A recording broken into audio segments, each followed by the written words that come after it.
Confidence motion will be against FDI and retail. It will be against the corruption, the loot and scoot of the natural resources of this motherland, price rise, and every anti-people policy pursued by the minority Congress government. संसद के इतिहास में ये कभी भी नहीं हुआ होगा कि 19 सदस्यों वाली पार्टी अविश्वास प्रस्ताव की बात करे। आंकड़ा कुछ भी हो सकता है। अक्सर इतिहास अगर देखें आप तो टीएमसी कहती है कुछ और है, करती कुछ और है। जो भी दूसरा राजनीतिक दल कांग्रेस की जन विरोधी नीतियों का किसी तरह से भी विरोध करेगा, उसका स्वागत करेंगे। नहीं, उनको शायद बीजेपी ने कुछ ख्वाब दिखा दिया। बगैर कम्युनल फोर्सेस के नो कॉन्फिडेंस मोशन पार्लियामेंट के अंदर लाना मुश्किल काम है। नो कॉन्फिडेंस मोशन पे क्या होगा वो तय होगा फ्लोर के अंदर। हम नहीं चाहते कि सरकार को ऐसा क्लीन चिट मिले। You have to evolve from being a street fighter to a statesperson. We will stand up and be counted. सरकार को कोई खतरा नहीं है। वो नो कॉन्फिडेंस मोशन अभी जीत नहीं पाई। तृणमूल कांग्रेस और ममता जी सोच रहे होंगे कि this is the best way to defeat the government, but we don't share that. नमस्कार, शाम 6 बजे बड़ी खबर में आगे चर्चा ममता बनर्जी के नो कॉन्फिडेंस मोशन की करेंगे, लेकिन पहले चर्चा लोकपाल पर बनी सिलेक्ट कमेटी की रिपोर्ट की। सूत्रों के हवाले से खबर है कि लोकपाल पर बनी इस सिलेक्ट कमेटी ने कुछ अहम सिफारिशें की हैं, जिसमें से कुछ की जानकारी एनडीटीवी के पास है। इससे पहले प्रधानमंत्री लोकपाल के दायरे में आएंगे, हालांकि राष्ट्रीय सुरक्षा से जुड़े विभाग इसमें नहीं होंगे। दूसरे राज्यों के अधिकारों को ध्यान में रखते हुए उन्हें लोकायुक्त लाने के लिए 1 साल का समय दिया गया है। तीसरे, सीबीआई की स्वायत्तता को लेकर कई अहम सुझाव हैं। ये वो सिफारिशें हैं जिससे सरकार को विपक्ष और अन्ना केजरीवाल आंदोलन से ढाल मिल सकेगी। आम चुनावों में लगभग 18 महीने बाकी हैं। देखने लायक होगा कि क्या भ्रष्टाचार पर बार बार मात खा रही सरकार इस शीतकालीन सत्र में लोकपाल पर कदम उठाएगी। क्या सरकार ये सिफारिशें पूरी तरह से मानेगी? क्या बीजेपी सरकार का साथ देगी? लोकपाल बिल पर कितनी आगे बढ़ेगी सरकार, इसको हम समझने की कोशिश करते हैं। आगे आइए बढ़ने से पहले आपको जो खास बिंदु हैं वो समझा दें कि क्या सामने आया है। सिलेक्ट कमेटी की जो सिफारिश है उसमें यह है कि लोकपाल के दायरे में प्रधानमंत्री आएंगे। एटमी ऊर्जा और खुफिया महकमों से जुड़े मामलों में प्रधानमंत्री को छूट दी गई है। सभी राज्यों में लोकायुक्त हों, सीबीआई, लेकिन 1 साल का समय दिया गया है राज्य सरकारों को। एक तरह से उनको सिर्फ कहा जा रहा है कि आप भी 1 साल के अंदर, जब ये देश में लोकायुक्त आ जाते हैं तो आप भी लोकायुक्त बिल अडॉप्ट किया जाता है, उसके बाद आप भी ले आएं। सीबीआई की स्वायत्तता को लेकर भी कुछ सिफारिशें हैं। लोकपाल के दिए मामलों की जांच करेगी सीबीआई और सीबीआई निदेशक की नियुक्ति एक समिति करेगी। और मैं आपको आगे बढ़ने से पहले बता दूं कि इसमें matters refer to CBI by Lokpal. Lokpal जो भी मामले की जांच सीबीआई को करेगा, करने के लिए सीबीआई की जवाबदेही उन मामलों की लोकपाल को होगी, ऐसा कहा गया है। सीबीआई निदेशक का निश्चित कार्यकाल होगा और जो सीबीआई निदेशक की नियुक्ति है वो एक कॉलेजियम करेगा और उनका एक फिक्स्ड कार्यकाल होगा। डायरेक्टर प्रोसिक्यूशन की नियुक्ति सीवीसी करेगा, अलग से बनाया गया है ये एक बात। लोकपाल के लिए मामलों की जांच कर रहे सीबीआई अधिकारियों का तबादला नहीं होगा। सीबीआई जांच के लिए सरकार की ओर से फंड अनिवार्य होगा। तो ये कुछ पहलू हैं जो सामने आए हैं और इन्हीं को समझने की कोशिश करते हैं कि सरकार, अगर इस तरह की सिफारिशें की गई हैं, सरकार क्या पूरी तरह से इन्हें मानेगी। हमारे साथ खास पैनल आज मौजूद है। रशीद मसूद साहब कांग्रेस के नेता, अमन सिन्हा सदस्य बीजेपी के, इन्होंने उत्तराखंड में लोकायुक्त एक्ट 2011 का ड्राफ्ट बनाया था। प्रोफेसर आनंद कुमार, टीम केजरीवाल हमारे साथ मौजूद हैं। अभय कुमार दुबे, संपादक सीएसडीएस। जयंत घोषाल हमारे साथ मौजूद हैं, ममता बनर्जी के बेहद करीबी हैं और साथ ही आनंद बाजार पत्रिका से जुड़े हुए हैं। गौरव भाटिया समाजवादी पार्टी से हमारे साथ मौजूद हैं। सबसे पहले प्रोफेसर आनंद कुमार आपके पास आऊंगी। जो ये कुछ आज पहलू सामने आए, जो सिफारिशें हैं सिलेक्ट कमेटी द्वारा, आप इनको कैसे आंक रहे हैं? संतोष है आपको कि कुछ सार्थक कदम आगे बढ़ रहे हैं लोकपाल के लिए? देखिए, इसमें सबसे पहले तो ये जो समिति की रिपोर्ट का आप जिक्र कर रही हैं, देश से मौजूदा सरकार और उसके समर्थकों को इस बात के लिए माफी मांगनी चाहिए कि प्रधानमंत्री को जांच के दायरे में लाने के दबाव के लिए उन्होंने अन्ना जी के अनशन से लेकर अरविंद केजरीवाल, गोपाल राय और मनीष सिसोदिया के अनशन तक जाने कितनी बातें कही और कहा ये विदेशी ताकतों के इशारे पर देश की व्यवस्था को डिस्टेबलाइज करने का षड्यंत्र है। आखिर प्रधानमंत्री ही अगर भ्रष्टाचार के दायरे में आ गया तो हमारी मासूमियत का, ईमानदारी का दुनिया में कौन वादा और दावा करेगा। दूसरा, मुझे लगता है कि इसमें तो जो सीबीआई की तरफ से विभिन्न प्रकार के अनुरोध किए गए थे उसी ज्ञापन पर ज्यादा विचार किया गया, क्योंकि बिना स्वतंत्र जांच शक्ति के लोकपाल जैसे सर्वोच्च न्यायालय के मुख्य न्यायाधीश हैं एक ऑर्नामेंटल फिगर रहेंगे। सीबीआई के बारे में देश अब किसी भी तरह की दुविधा में नहीं है कि इसका फंड बढ़ा दीजिए, इसके डायरेक्टर की नियुक्ति चुनाव आयोग के प्रमुख की तरह से विरोधी दल से पूछ के कर लीजिए, आप इनके अधिकारियों का तबादला न करिए, कोलिजियम भी कर लीजिए, लेकिन अगर वो गृह मंत्रालय के अंतर्गत रहेंगे यानी सत्ता दल के अंतर्गत रहेंगे तो उनकी क्षमता ही नहीं होगी। जो हमारा चाकर होगा वो हमारी चौकीदारी क्या करेगा। कुछ डिटेल्स ही आई हैं सामने जो हम लोगों के सूत्रों के हवाले से हम लोगों को पता लगी हैं। अब है आपसे, आप कैसे आंक रहे जो ये पॉइंट सामने है? देखिए, आनंद जी ने जो बातें कही हैं मैं उनसे कमोबेश सहमत हूं, लेकिन इसी के साथ साथ मैं ये भी कहना मुझे ऐसा लग रहा है, देखिए अभी सब आपने सूत्रों के हवाले से बातें कही हैं। अभी 25 तारीख को जैसा कि आपने बताया कि सारी रिपोर्ट निकल के आएगी कि चयन समिति ने दरअसल क्या कहा है और चयन समिति कहां तक जाना चाहती है, वो क्या चाहती है।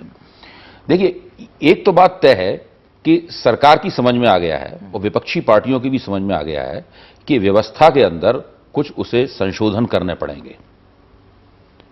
अब उन संशोधनों को कहां तक किया जाएगा, कैसे किया जाएगा, सबसे अच्छा तो यह होगा कि उन संशोधनों के ऊपर किसी न किसी तरीके से एक राष्ट्रीय सहमति बने, जिसके अंदर अरविंद केजरीवाल के समूह के सदस्य भी शामिल हों सहमति में, अन्ना हजारे के लोग भी शामिल हों उस सहमति के अंदर, उस सहमति के अंदर विपक्षी दल भी शामिल हों, क्षेत्रीय दल भी शामिल हों और कांग्रेस तो हो ही, मतलब जो है एक राष्ट्रीय सहमति बने, तभी सरकार को वो श्रेय मिल पाएगा जिस श्रेय की सरकार इस प्रकार के कामों से अपेक्षा करती है। अब देखिए, जब सिलेक्ट कमेटी की रिपोर्ट आएगी तो फिर वो लोकसभा में भी जाएगी, वो केवल राज्यसभा में, लोकसभा में फिर से उस पर बहस होगी। नहीं, मैं आपको बताऊंगी, दोबारा पास होगा। बहुत लंबी इसकी पूरी प्रक्रिया है, बहुत लंबी प्रक्रिया है। तो एक कैबिनेट में भी जाएगी, सिर्फ सिफारिश सरकार कैसे मानेगी? क्योंकि आपको याद होगा कि जब स्टैंडिंग कमेटी की जो बनी थी अभिषेक मनु सिंघवी के तहत, जब उसकी रिकमेंडेशंस थी तो सिर्फ 2 मानी गई थी। तो सरकार इस सिलेक्ट कमेटी की कितनी मानेगी, ये भी हमें विचार करना होगा। ये सरकार सिलेक्ट कमेटी की रिपोर्ट दरअसल सरकार के ऊपर काफी दबाव भी पैदा करेगी, दबाव पैदा करेगी, और साथ में जो बाहर से दबाव पड़ेगा हम सब लोगों की बातों से, आपके इस कार्यक्रम के जरिए या आनंद जी ने बातें उठाई उनके जरिए या जो और बहस होगी सार्वजनिक जीवन में, उससे फिर से एक नया दबाव पैदा होगा। अभय जी, लेकिन बात तो यह ना कि दबाव पड़ा तो आखिरकार ये चीजें सामने तो आई, और खासतौर से इसका श्रेय तो भ्रष्टाचार विरोधी मुहिम को जाता ही है। बिल्कुल जाता है।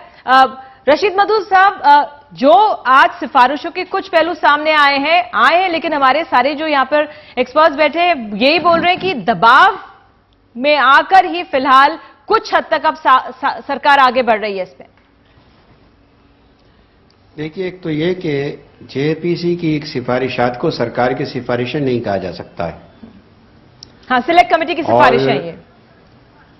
जी, जो भी है वो कह भी नहीं रहा है, अपने सिफारिशें हैं, वो सरकार की सिफारिशें नहीं है। कौन कह रहा है इस बात? अब सरकार के पास वो पार्लियामेंट पे पहुंचेगी और उसके बाद गौर करेगी सरकार उस रिपोर्ट पे कि कितना वो एक्सेप्ट करती है, कितना नहीं करती है, क्या है, क्योंकि अभी तो ये स्पेकुलेटिव है ये कि सूत्रों से ही आया है। अभी चलिए, अच्छा रहा कि आपने शुरुआत में ही साफ कर दिया कि ये सिलेक्ट कमेटी की है, सरकार की है नहीं। इसका मतलब एक क्या आपकी तरफ से संदेश ये समझे कि आप पूरी तरह से इससे सहमत नहीं है, प्रधानमंत्री का नाम इसमें आना ही नहीं चाहिए? बिल्कुल नहीं। नहीं, देखिए, बिल्कुल नहीं, इसका मतलब हरगिज ये नहीं है। मैं इन्हें वो कहा है कि जो एक फैक्चुअल पोजीशन है, जो हकीकत है, उसका इजहार मैं सिर्फ कर रहा हूं। जो अभी तक हमारे यहाँ की पोजीशन रही है, जो कानूनी पोजीशन है, उसका मैंने इजहार किया है कि जेपीसी और गवर्नमेंट अलग अलग चीजें हैं। बिल्कुल, और दोनों ये हम बोल रहे हैं सर कि ये एक सिलेक्ट कमेटी की सिफारिशें हैं रिपोर्ट को, और सवाल भी हमने ये उठाए हैं कि सरकार भी इनमें से कितनी सिफारिशें मानेगी, क्योंकि पिछली स्टैंडिंग कमेटी की सारी सिफारिशों में से सिर्फ 2 सिफारिशें मानी गई थी लोकपाल के मसले पर। यहां पर अमन सिन्हा के पास आती हूं। अमन, जो ये कुछ सामने आए पॉइंटर्स, क्या देख रहे हैं? अगर दबाव में भी आए लेकिन पॉजिटिव है, सरकार को गंभीर दिखना पड़ रहा है।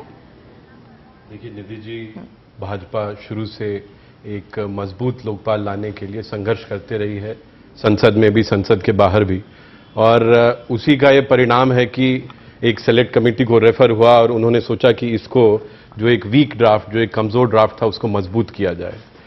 पर जो रिकमेंडेशंस जो आप बता रही हैं, जो आ रही हैं सामने, उसमें भी कुछ ऐसा बहुत ज्यादा नहीं है, कोई नई बात नहीं है इसमें, और भाजपा ये चाहेगी कि ये लोकपाल और मजबूत हो और इफेक्टिव हो।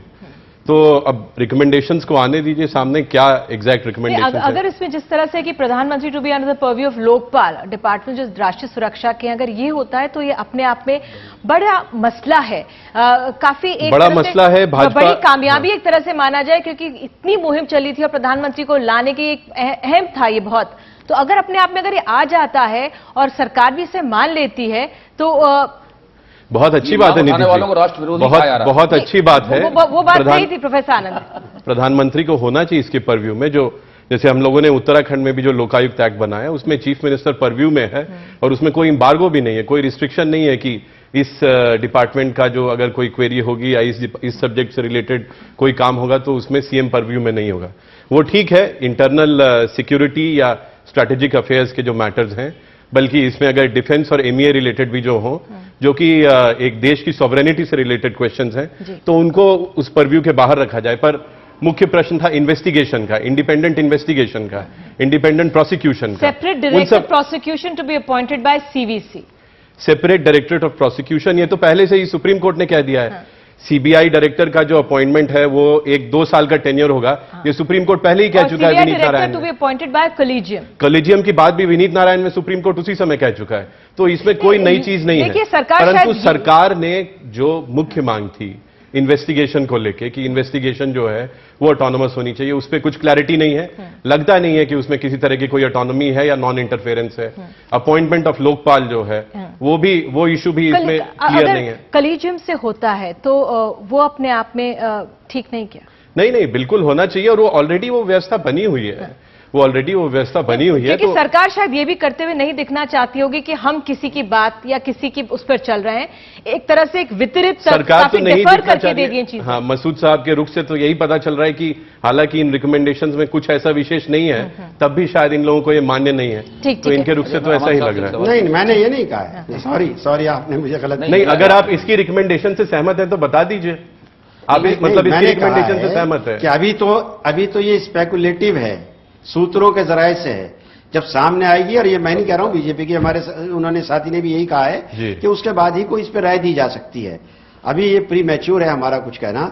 नंबर 2 बात मैं ये कहना चाहता हूं कि अगर अपोजिशन के लिए अपोजिशन करना है तो अगर इसको इन टोटो भी एक्सेप्ट कर लिया, तब तो इस रिपोर्ट के ही खिलाफ भी अपोजिशन के लोग खड़े हो जाएंगे, और अगर इसमें से कुछ तरमीम कर दी तो इस रिपोर्ट के फेवर में अपोजिशन के लोग खड़े होंगे। इसलिए अपोजिशन तो अपोजिशन को करना ही है 2014 तक, इसमें कोई सुकून के जिंदगी गुजरना नहीं है। आप 2014 तक पास नहीं करवाएंगे, मतलब आप ये कंसीड कर रहे हैं कि आप 2014 मैं कह रहा हूं कि ये इसे होना ही है, अपोजिशन को अपोजिशन करना ही है। शायद हम लोग अगर ज्यादा अगर इसको अपोजिशन करने के लिए अपोज नहीं कर रहा है, मैं एक मेरिट पे बात कर रहा हूं, आप उसका जवाब दीजिए। इसको सुनिए, अगर हमने इसको इन टोटो एक्सेप्ट कर लिया तो आप इस रिपोर्ट की मुखालफत करेंगे, और अगर हमने इसको कई तरमीम वरमीम की तो आप इस रिपोर्ट की हिमायत में खड़े होंगे।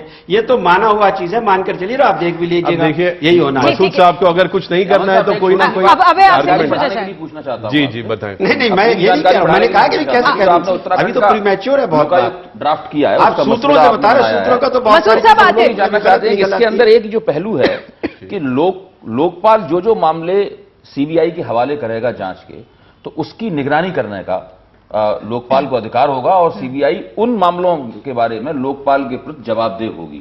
तो ये किस तरह का स्टेप आपको लगता है?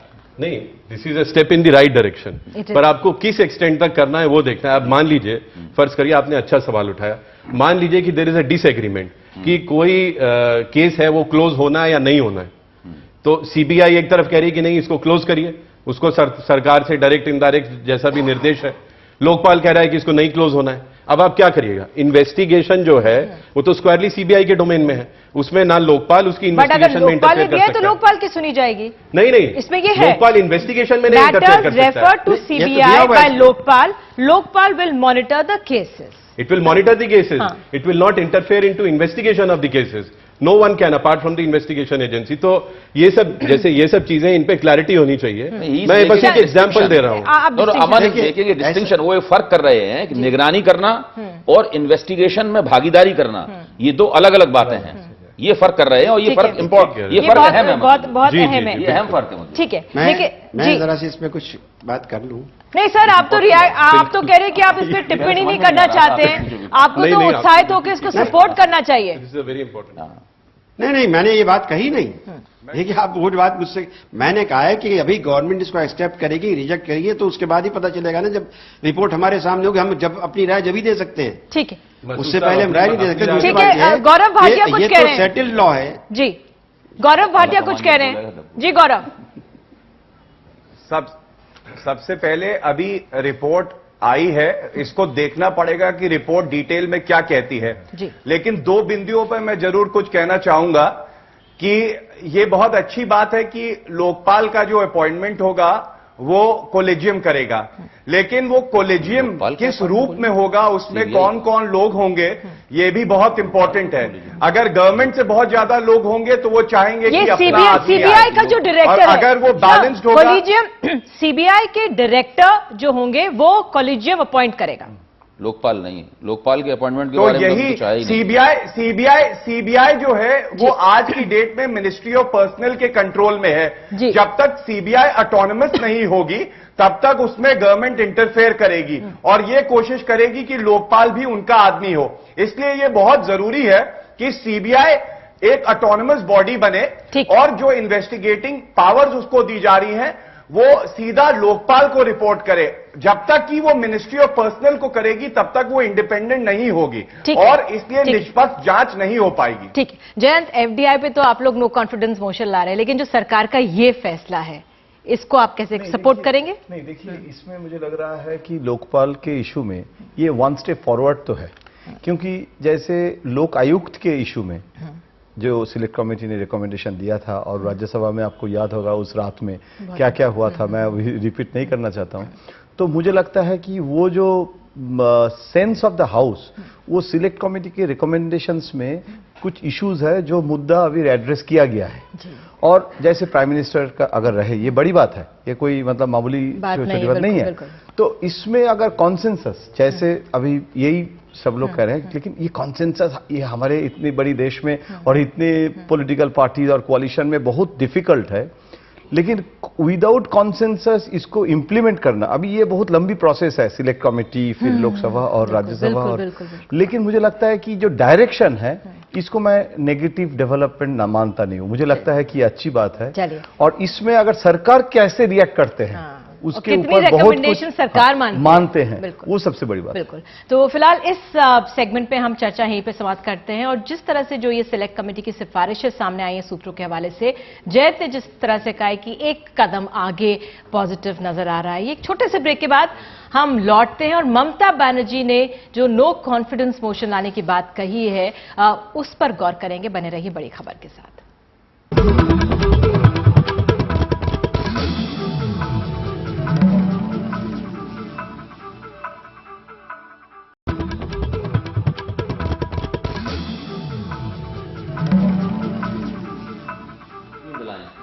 22 तारीख को शुरू हो रहे शीतकालीन सत्र में ममता सरकार को पूरी तरह से घेरने की कोशिश में एफडीआई एंड रिटेल पर वो सरकार के खिलाफ नो कॉन्फिडेंस मोशन लाना चाहती हैं और उसके लिए उन्होंने कल सुषमा स्वराज से फोन पर बात कर बीजेपी का समर्थन मांगा है। नो कॉन्फिडेंस मोशन के लिए 50 सांसदों की जरूरत होती है। ममता बनर्जी के पास 19 सांसद हैं। ममता बनर्जी के लिए संख्या जोड़ना पेचीदा होता जा रहा है। सीपीआई के गुरुदास दासगुप्ता ने कहा है कि हम सरकार को बचाएंगे नहीं, मोशन का समर्थन करेंगे, लेकिन ममता बनर्जी को 50 सांसदों की मदद की जरूरत होगी। फिलहाल बीजेपी के खेमे में आज क्या दिन भर में हुआ, उस पर एक रिपोर्ट। जब तक सपा और बसपा साथ है, सरकार को गिराना मुश्किल है। बीजेपी को अगर अविश्वास प्रस्ताव जीतने का भरोसा होता तो वो इसे खुद लेकर आती। पार्टी को लगता है कि अविश्वास प्रस्ताव गिरने की सूरत में सरकार न सिर्फ अगले 6 महीने के लिए सुरक्षित हो जाएगी बल्कि अपने तमाम फैसलों पर इठलाएगी भी। पार्टी के सामने सवाल ये भी है कि ममता सिर्फ सरकार गिराने में साथ चाहती है या फिर एनडीए में भी साथ आएगी। सीधी बात है, मल्टी ब्रांड रिटेल के सरकार के निर्णय का हमारा विरोध है। संसद में किस समय क्या भूमिका लेना, इसके बारे में हमारी कल बैठक है। पार्टी अध्यक्ष के खिलाफ भ्रष्टाचार के आरोपों और कई प्रकार के अंतर्विरोधों से घिरी बीजेपी के सामने सबसे बड़ा सवाल ये है कि क्या वो तुरंत चुनाव में जाने को तैयार है। ये सवाल इसलिए भी अहम है क्योंकि सरकार गिराने की राह पर चलने से ज्यादा बड़ी चुनौती एनडीए के सामने अपनी सरकार बनाने की होगी। इधर तृणमूल कांग्रेस अविश्वास प्रस्ताव पर साथ के लिए अलग अलग पार्टियों से बात कर रही है। Mamta Ji or anyone from the Trinamool Congress talking to another political party, this is part of the political process. CPI नेता गुरुदास दास गुप्ता अविश्वास प्रस्ताव का साथ देने की बात कर रहे हैं, लेकिन पूरे लेफ्ट की चिंता ये है कि अविश्वास प्रस्ताव गिरा तो एफडीआई समेत सरकार के तमाम फैसलों पर संसद की मुहर लग जाएगी। 184 रूल में वोटिंग के साथ डिस्कशन के लिए हम मांग रहे हैं और ममता बनर्जी एकदम ये अविश्वास ले आने के लिए कोशिश कर रहे हैं। जाहिर है ममता को अपने अविश्वास प्रस्ताव पर पहले विपक्ष का ही विश्वास जीतना है। नई दिल्ली में उमाशंकर सिंह, एनडीटीवी इंडिया। तो ममता बनर्जी ने बेशक यूपीए सरकार के खिलाफ अविश्वास प्रस्ताव लाने का फैसला कर लिया हो, लेकिन अभी बीजेपी की तरफ से यह तय नहीं हो पाया है कि ममता बनर्जी का साथ दें या नहीं। बीजेपी कल इस पर बैठक करेगी, जिस तरह से हमने आपको रिपोर्ट दिखाई। उधर सरकार ने तृणमूल की कोशिश का मजाक उड़ाते हुए कहा है कि पहली बार 19 सांसदों वाला दल अविश्वास प्रस्ताव लाने की बात कर रहा है। ये बहुत ही अद्भुत और विचित्र सी परिस्थिति है कि शायद संसद के इतिहास में ये कभी भी नहीं हुआ होगा कि 19 सदस्यों वाली पार्टी अविश्वास प्रस्ताव की बात कर रही है और पहले अविश्वास प्रस्ताव की पेशकश की जाती है और फिर समर्थन ढूंढने की कोशिश होती है। और समर्थन भी किन से? उन लोगों से जिनके खिलाफ पिछले 30 वर्ष से वो खुद लड़ाई लड़ती रही हैं। तो फिलहाल खास पैनल हमारे साथ बना हुआ है।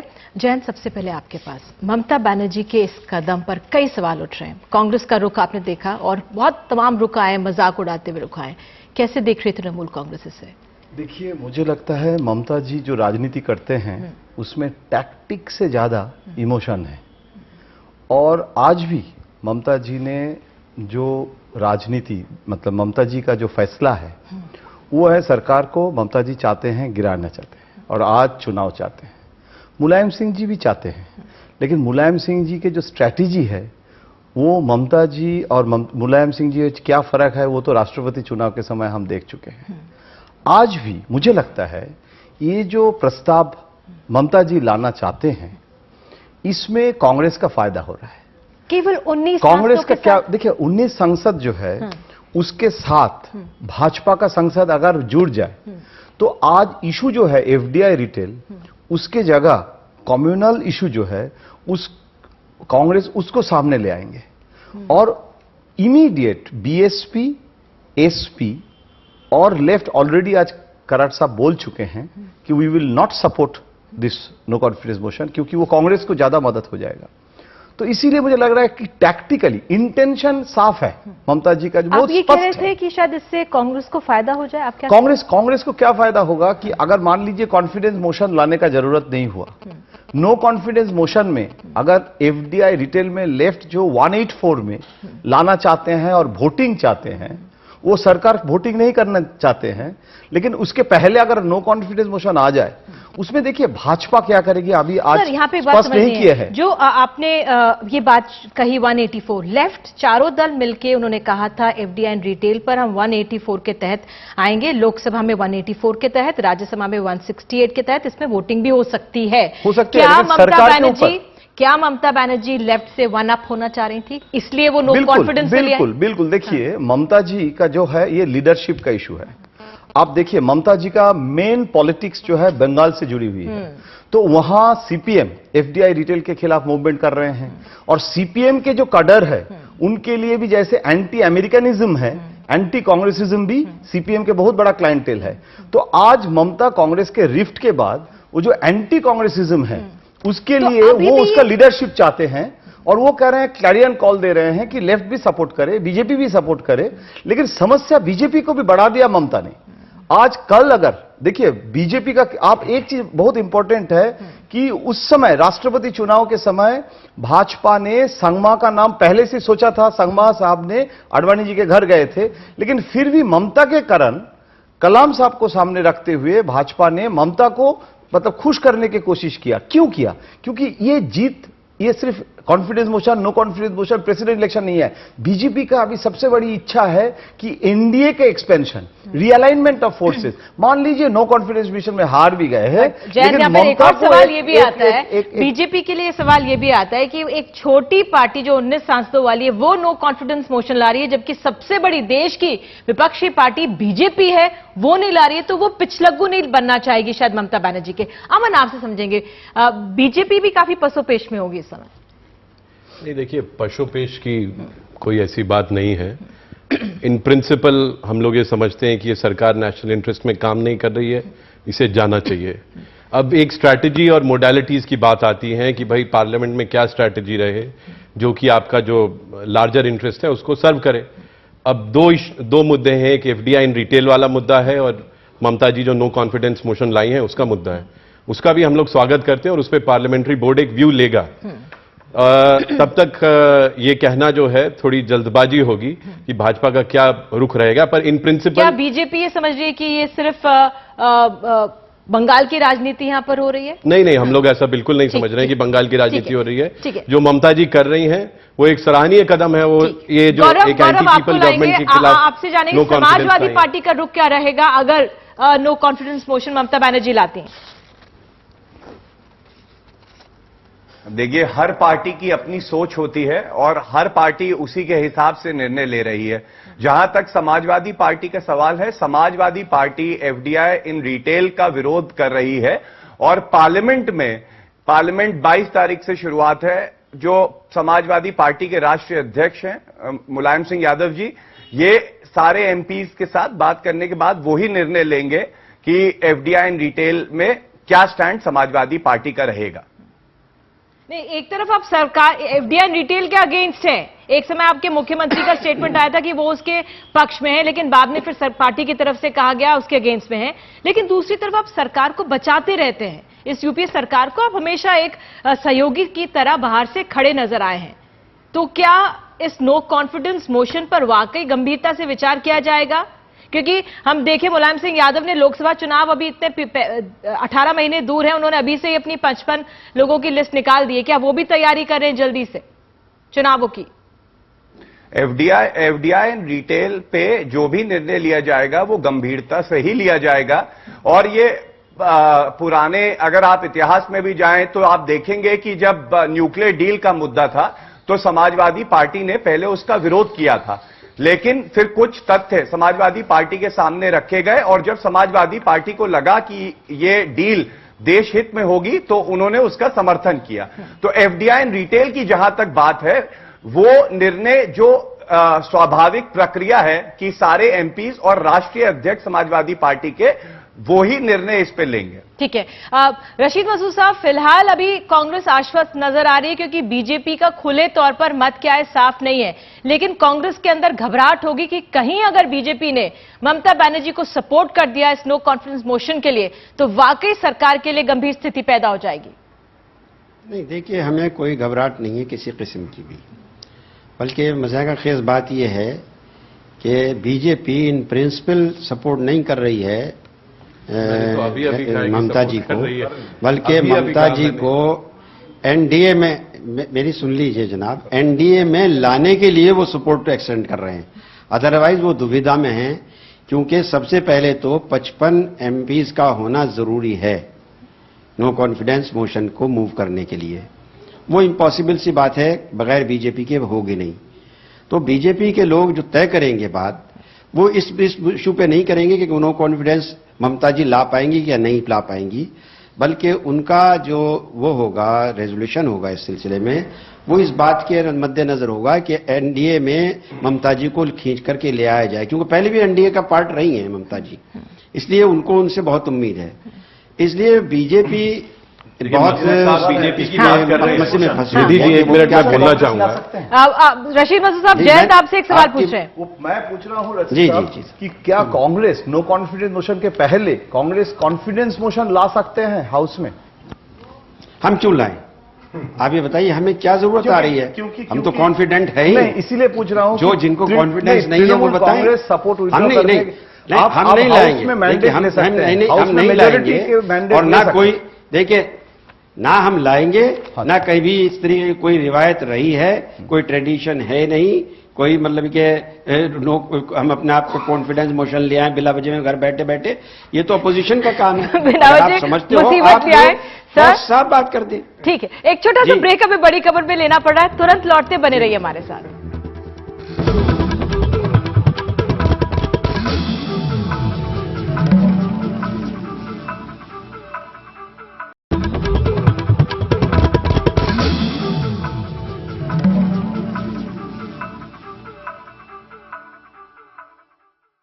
That you have to evolve from being a street fighter to a statesperson. You have to evolve from an agitator to an administrator. तो फिलहाल ये है कांग्रेस का रुख ममता बनर्जी के रुख पर। जयंत, आपके पास एक बार फिर से ममता बनर्जी को नसीहत मिलती दिख रही है कांग्रेस की तरफ से। देखिए, कांग्रेस एग्रेसिव हो गए हैं अभी, जैसे मनीष जी कह रहे हैं, और जैसे जयराम रमेश कलकत्ता जा रहे हैं और स्टेट कांग्रेस की एक रैली भी होने जा रहे हैं, उसमें एंटी ममता जो एकदम मतलब भयंकर एक एग्रेसिव, क्योंकि वो सोच रहे हैं कि ममता के खिलाफ एक स्पेस अभी कांग्रेस को एक्सप्लोर करना है। और ये जो एक बैटल ऑफ नर्व भी है इसमें, मतलब ममता नो कॉन्फिडेंस मोशन देके कांग्रेस को प्रेशराइज कर रहे हैं और कांग्रेस भी कर रहे हैं। तो लास्ट मोमेंट में एग्जिट रूट जो है, मैं ऑलवेज ये रखता हूं कि हो सकता है कि कांग्रेस के साथ भी ममता का लास्ट मोमेंट में कोई अंडरस्टैंडिंग हो जाए। देखिए, ममता जी ने सीबीआई का जिक्र किया था, अभी कह रहे थे कि कांग्रेस ने सीबीआई को लगा दिया, ये किया वो किया, तो और न्यूज़पेपर में छपा है कि केडी सिंह के खिलाफ क्या क्या इंक्वायरी हो रहा है। तो अगर मान लीजिए ये जो इश्यूज है, जैसे हम लोग मायावती मुलायम सिंह जी की इश्यू में भी चर्चा करते हैं, तो कांग्रेस के साथ ये जो इश्यूज हैं, ये इश्यूज को अगर मान लीजिए लास्ट मोमेंट में कांग्रेस के साथ भी कुछ सेटलमेंट हो सकता है। हम एज ए पत्रकार मैं कह रहा हूं, मतलब कांग्रेस अग्रेसिव हो गई है। पहली बात तो मैं ये मानता हूं, जो जयंत जी ने विश्लेषण पिछली बार किया था, बहुत उम्दा विश्लेषण था, लेकिन उसकी एक बात से मेरी थोड़ी असहमति है। मैं ये मानता हूं कि ये मामला केवल इमोशनल या जज्बाती नहीं है। कोई नेता ऊपर से देखने में जज्बाती लग सकता है और दूसरों के, हाँ, इसके पीछे जरूर एक रणनीति है। और जैसे कि हमने बीच में चर्चा की थी, इसमें बहुत सारी पेचीदा बातें इसके अंदर हैं जिनकी चर्चा अभी फिलहाल हम लोग नहीं कर सकते। दूसरा मुद्दा मैं उठाना चाहता हूं कि भारतीय जनता पार्टी सोच रही है कि अगर इस बार अविश्वास प्रस्ताव गिर गया तो 6 महीने के लिए सरकार सुरक्षित हो जाएगी और फिर वो अपने निर्णयों पर इठलाएगी भी, जो आपका बड़ा अच्छा शब्द है, इठलाएगी भी। तो मैं ये कहता हूं, क्या 6 महीने बाद की क्या गारंटी है? क्योंकि 6 महीने में तो बहुत सारा पानी गंगा यमुना में बह जाएगा और 6 महीने बाद पता नहीं क्या स्थिति हो। अगर आप 6 महीने तक इस सरकार को खुली छूट दे देंगे कि वो जो मन में आए करे और बीच बीच में ऐसे मुद्दे नहीं उठाएंगे, ऐसी रणनीतियां नहीं अपनाएंगे, इससे सरकार को दिक्कत हो, सरकार को परेशानी हो, तो जो कांग्रेस विरोधी अभियान है, कांग्रेस विरोधी अभियान बहुत नुकसान में पड़ जाएगा। तीसरी बात, अगर ममता बनर्जी को 55 सांसद न मिले जो कि अविश्वास प्रस्ताव लाने के लिए जरूरी है, तो ममता बनर्जी का कुछ नहीं बिगड़ेगा। ये सबसे ज्यादा भारत में जो विपक्षी दल हैं उनको इस बात का नुकसान होगा। राजनीति में ये नैतिक नुकसान बहुत महत्वपूर्ण होते हैं। नैतिक फायदे नुकसान की बात प्रोफेसर कुमार आप कैसे देख रहे हैं? नहीं, ये बिल्कुल ठीक बात है कि अगर संसद समाज का आईना नहीं है तो समाज आईने को बदलने के लिए बेचैन हो जाएगा। और अभी एफडीआई को लेकर के, महंगाई को लेकर के सारे दल, यानी कि कांग्रेस के अंदर के भी लोग ढके छिपे बोल रहे हैं कि यह गलत हो रहा है। लेकिन जब ममता बनर्जी ने स्याह सफेद करने की कोशिश किया और कहा कि इस सरकार पर हमारा यकीन नहीं है, तो बाकी दल अगर दाएं बाएं झांकेंगे, खासतौर पर बड़े दल, भारतीय जनता पार्टी विशेष तौर पर, उनका बहुत नुकसान होगा। और दूसरी तरफ ये ज्ञान तो कांग्रेस के लोगों को होना ही चाहिए कि भारत सरकार के खिलाफ पहला अविश्वास प्रस्ताव 17 एमपी वाली पार्टी ने नहीं, एक निर्दलीय आचार्य कृपलानी ने पेश किया था और उसका मुख्य समर्थन 6 सदस्यों वाली संयुक्त सोशलिस्ट पार्टी के डॉक्टर राम मनोहर लोहिया की पार्टी ने किया था। लेकिन सारे देश में उस अविश्वास प्रस्ताव से एक लहर पैदा हुई थी और सभी दलों को उसका सहयोग करना पड़ा था। इसलिए गिनती में, गणित में ये कमजोर पार्टी है कांग्रेस। इसको अंदाज नहीं लग रहा है कि जमीन पर कितनी इस समय धड़कन बढ़ गई है और भूकंप जैसा आने वाला है। ठीक है निधि जी, मुझे पता नहीं चल रहा है कि ऐसा क्यों परसेप्शन बन रहा है कि भाजपा जो है वो पूरी तरह से अपोज नहीं कर रही है कांग्रेस को। मैंने तो इससे पहले भी कहा कि in principle BJP believes, BJP का ये सोचना है कि ये सरकार नेशनल इंटरेस्ट में काम नहीं कर रही, इसे जाना चाहिए। अब हमारे पास सरकार गिनाने के संसद में 2 मौके हैं। एक एफडीआई इन रिटेल पे वोटिंग होगी, ये एक ममता जी अविश्वास प्रस्ताव ला रही हैं जिसका कि हम लोग स्वागत कर रहे हैं। अब हम लोगों को यह देखना है कि स्ट्रैटेजिकली कौन सा बेहतर होगा। जो बेहतर होगा सरकार को गिराने के लिए हम लोग उसको अडॉप्ट करेंगे। और ऐसा नहीं कि भाजपा पहले नो कॉन्फिडेंस मोशन नहीं लाई है, भाजपा नो कॉन्फिडेंस मोशन ला चुकी है। तो इसलिए ये परसेप्शन जो जा रहा है ये गलत है। It is only a question of strategy कि कौन सी स्ट्रैटेजी सही बैठती है। ममता बनर्जी वन अप नजर आ रही है ना? नहीं, वन अप का इसमें देखिए, 1 अप 2 अप का कोई प्रश्न नहीं है। कोई भी नो कॉन्फिडेंस मोशन लाएगा, भाजपा उसको इन प्रिंसिपल सपोर्ट करेगी।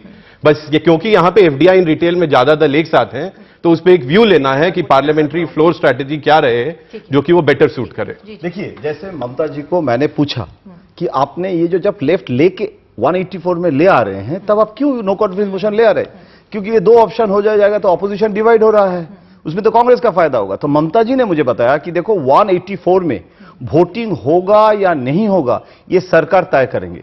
और लेफ्ट में ये भी बोल चुके हैं कि हम हाउस चलने देंगे, हाउस नहीं चलने देंगे, ऐसी भी नहीं स्थिति हम उत्पन्न नहीं करेंगे।